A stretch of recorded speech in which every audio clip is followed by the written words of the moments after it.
Hello, welcome everyone to Redline Global Special. It's all about US and China, Trump and Xi meeting, things happening. But it's not about what they're saying right now. All what they're saying is pretty good. At least that's how it sounds. Tonight we're starting with the story shaping our century. This is China versus the US, a superpower competition that is not just over borders, but over who leads the global economy, technology, and influence. There is trade. Both countries have placed high tariffs on each other's goods to protect local industries. But the real fight is over technology, artificial intelligence, semiconductors, 5G.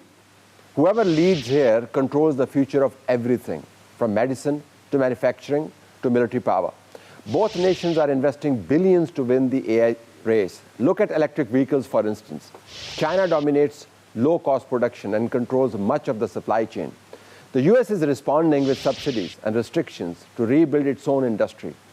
That fight extends to critical minerals, lithium, rare earths, the raw materials behind every modern device. Control these supply chains and you control manufacturing. Lose them and you depend on your rival. There are military tensions too, over South China Sea and Taiwan, that keep security risks very high. At the same time, both sides accuse each other of cyber attacks, spying, and data theft. Globally, China's infrastructure projects are challenging America's economic and political influence in dozens of countries. For now, however, the world is looking at both Trump and Xi with expectations that they will be able to find a workable solution to the situation in the Gulf, particularly around the Strait of Hormuz and Iran's nuclear program. Can they do it or can they not? That really is the question. To answer this question, I have a wonderful panel here in Islamabad, but before we start here, I have to go to my colleagues in Beirut, where Sahil has his package to run and introduce what he has lined up for us. Over to you, Sahil. Thank you so much, Talat. That information graphics really helped us understand why this visit is very, very critical. It's, of course, happening while the world is grappling with the ongoing US-Israel crisis.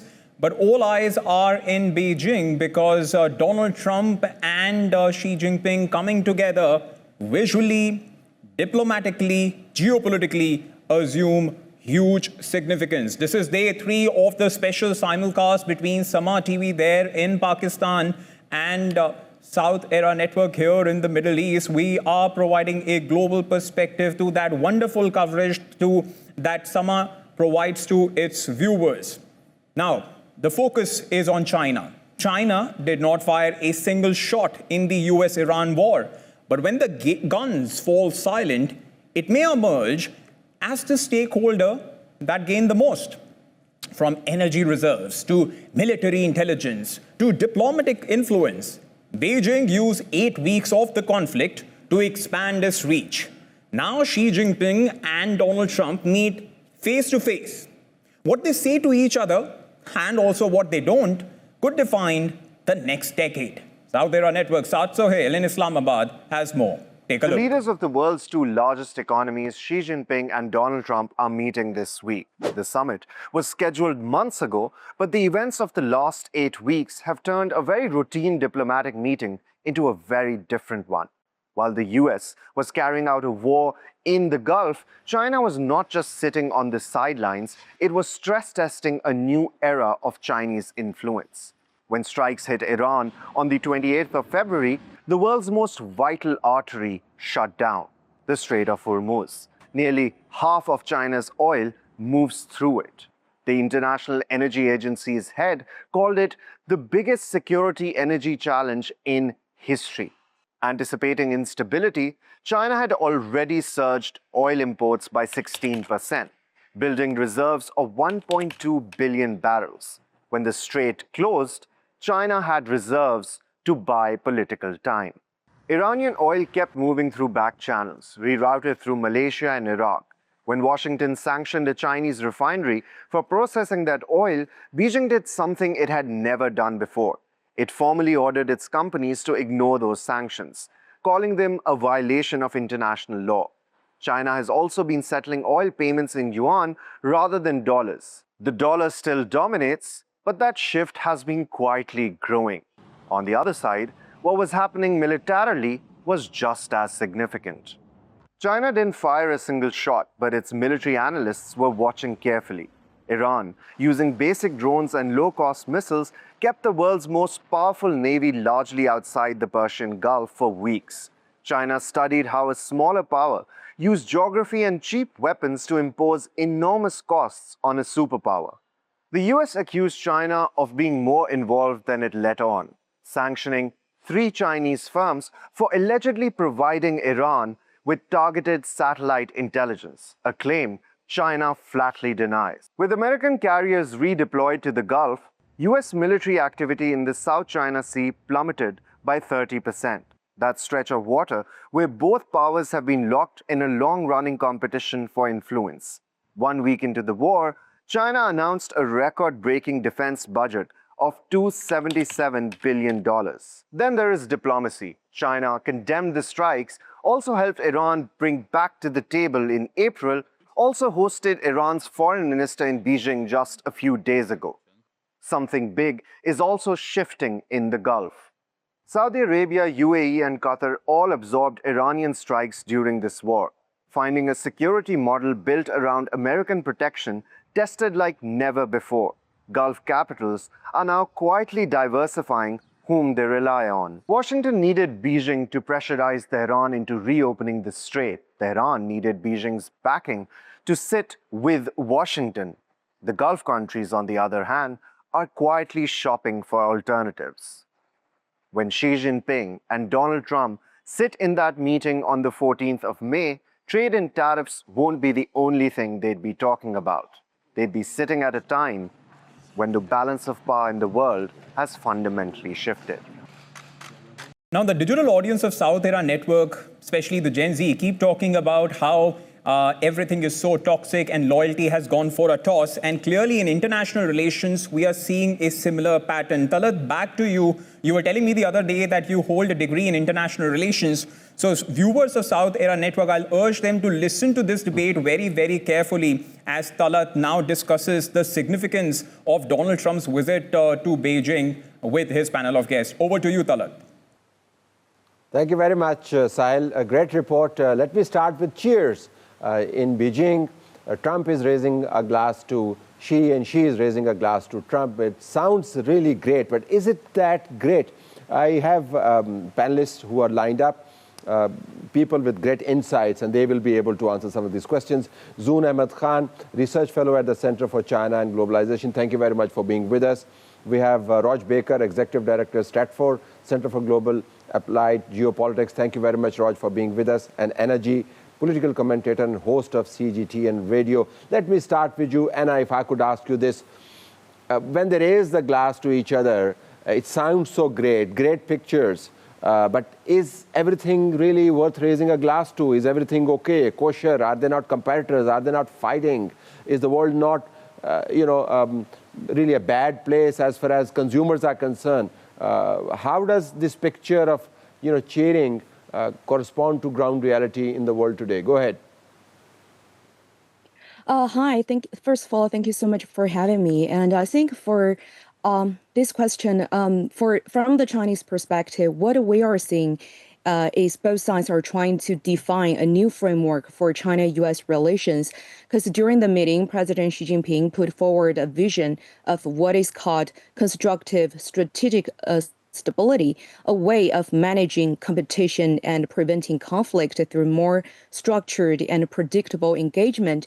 I think the idea resets on 4 pillars. One is making cooperation the mainstay and keeping competition within clear and manageable boundaries, and also properly handling differences. And also the last one is building a more stable and predictable relationship over the medium to long term. And finally, I think a longer term mindset is being said. This is not just about the immediate summit cycle, but about shaping a framework that can guide the relationship for years ahead. So I think overall, it's less about resolving all differences in one meeting, but more about trying to stabilize how those differences are managed going forward. But from what I've seen in social media reactions and also our own straight interviews in China, there is also a more steady and confident tone emerging in China. We spoke to people on the street, and the general attitude was cautiously positive. There is a growing awareness of how power works in global politics, whether it's issues like U.S. illegal seize of Venezuela president, or strike on Iran, or pressure on countries like Cuba. And many people here have a clearer understanding of the structural nature of U.S. power. These are the fruits of the new world digital order, where people have access to information, they can make up their own mind. But great perspective. And let me go to Raj on this. Raj, this sounds like a bilateral equation that is recalibrating itself, and it sounds very positive. But we have seen historically, when the movers and shakers of the world order get on with each other and get along well with each other, the world actually breathes easy. Here's a strange situation. Trump and Xi seem to be getting along fine with each other. The world is not. So what is happening here? So I think that we're seeing very publicly what appears to be very friendly relationship between Xi Jinping and Donald Trump. But that doesn't mean that the relationship between the United States and China is nearly as calm or as stable. In the United States, remember that Congress wields a lot of power.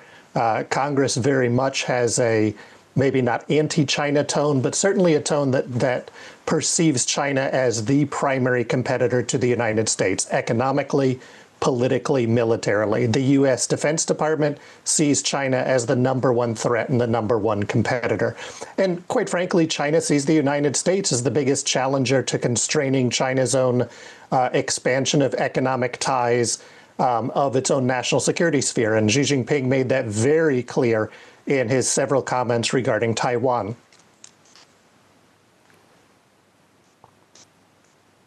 Zoon, let me bring you in on this point. What is the one matrix that the world should use to see whether bilateral ties between Beijing and Washington cascade into some sort of a relief for the world? Right now, trade is halted, energy prices are shooting up, consumers are suffering, Strait of Hormuz is blocked, nuclear issues are out there, thumbing their nose at those who thought they had been resolved. What is that one thing that should come out of this meeting that should tell the world that things are going to improve? Thank you so much, Talat, for having me. I think I deeply resonate with both the speakers, with Anna from the perspective that in Beijing, in China in general, I think there was a clear understanding that this meeting is not going to lead to some tectonic shift in the basic dynamic of both the countries. It is very clear, like Roger mentioned, the way China perceives the U.S. and the way the U.S. perceives China. And there are deep-seated reasons for that perception. And I will quote, what President Xi said in his meeting, that what we need to focus on as the two biggest economies, and of course, by any standard, as the most important bilateral relation. How do we work together? How do we cooperate together in a way that benefits us, our people, and the people of the world? So what really needs to be done, and I think Beijing's expectation and the people here, the expectation is quite realistic.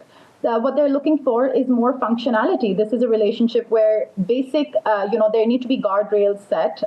There needs to be an understanding about how trade and investment can work out. We also know that this is 9 years after the last American president landed in Beijing, and that too was Trump. And even though that meeting went very positively, right afterwards is when Trump started his tariff war. And I'll also mention here that on Chinese social media, there is a special term used for Trump, which translates to nation builder. And what they really mean is that Trump's tariffs and this trade war, all of that sort of also galvanized that resolve within the Chinese, policies and society, that they really need to be increasingly self-reliant. So what we are looking at is a China whose economy has doubled. It is now 70% of the U.S. economy, and a China that is more confident and one that is asking less of the U.S. but wants a more functional, a more predictable relationship, a relationship where they're able to have conversations about things that matter to both of them. So if I had to use, one word, I think everyone's expectations need to be realistic enough to recognize that nothing tectonic is to be expected, but it is important for both these countries, for both heads of states, to have dialogue, to be set up different mechanisms to be able to discuss issues that affect both of them. And right now, we also know that for Trump, he took this big business delegation, top 50 business leaders in the world, and he also mentioned that in his bilateral with Xi Jinping, right? And basically what he wants is also to showcase America as an attractive investment destination. It wants China to buy more agriculture, more aircrafts, etc., to name a few. That helps Trump in the upcoming. So Trump needs more wins from this meeting than I think China does. Okay, a quick round again. Anna, let me come to you with a very open and straight and basic question. Will Strait of Hormuz reopen as a result of the talks between Xi and Trump? That's one matrix that the world is using as to who is running the world and how effective their bilateral ties are. What is your take? What can happen in the Strait of Hormuz? I think China's position on Iran is very clear. It called for de-escalation as quickly as possible and an end to the fighting. And I think President Xi has also already put a 4-point proposal for maintaining peace and stability in the Middle East, upholding the principles of peaceful coexistence and respecting national sovereignty and adhering to the international law and ensuring coordinated development and nuclear safety. And China is expected to reiterate this position to the United States, urging Washington to better recognize this situation along with global Let me take the same question to Raj. And take concrete. Let me take the same question to Raj. Just let me go ahead. add one point, go ahead. is that China is not involved in this crisis. And I think the United States is the main factor that decided whether Hormuz could open or not. Yeah, Raj, but the issue is that if you're a global power, then you have global responsibilities. Will Strait of Hormuz open as a result of this summit or not? So I don't think the strait pattern changes at all. What we've seen is that, China certainly has international economic interests and a growing ability to strengthen its own political interests abroad. It's yet to really be able to shape resolutions in areas because the Chinese continue to maybe for good or bad, refuse to use their military as a major tool abroad. And this is a military crisis. The United States brings all tools of power to the table, and the Chinese have constrained themselves to political and economic. And, we just had the Iranians visiting China. That did not change the dynamic. We've just had announced that the Russians are going to visit China after this meeting. China is certainly using this to position themselves as the international mediator, but so far we haven't seen much progress out of that attempted mediation. Zoon, your 30 seconds take on this. Go ahead. 30 seconds? I'll take exactly 30 seconds. You said, a great power should also, should have taken some responsibilities. I think when it comes to global development, upholding the international order, China is the one country single-handedly picking up more than its weight. When it comes to this trade, I do agree with Anna.